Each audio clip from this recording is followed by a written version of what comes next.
Welcome to the Tech Egg. Don't get scrambled. Enjoy the video. In this video, I will explain how to make pesto dressing for salad. We'll start by gathering our essential ingredients. You'll need about 2 cups of fresh basil leaves, 1/2 cup of good quality extra virgin olive oil, 1/3 cup of pine nuts, 2 cloves of garlic, and 1/2 cup of grated Parmesan cheese. These core components will give your dressing its signature fresh and savory taste. Now let's get blending.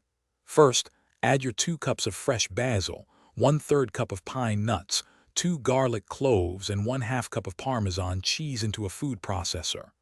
Pulse these ingredients a few times until they are finely chopped. Then, with the processor running, slowly drizzle in your 1/2 cup of extra virgin olive oil.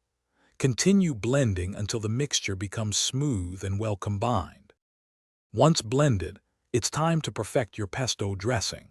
If you prefer a thinner consistency, add 1 or 2 tablespoons of water or fresh lemon juice. Season with salt and freshly ground black pepper to your liking.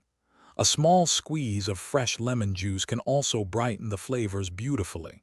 Always taste and adjust the seasonings until it perfectly suits your palate. Your delicious homemade pesto dressing is now ready to enjoy. It's fantastic drizzled over fresh green salads, adding a burst of flavor to every bite. You can also use it to elevate pasta salads or roasted vegetables. To keep it fresh, store any leftover dressing in an airtight container in the refrigerator. It will stay good for about 5 to 7 days. Thanks for watching. Consider subscribing if I helped unscramble your problems.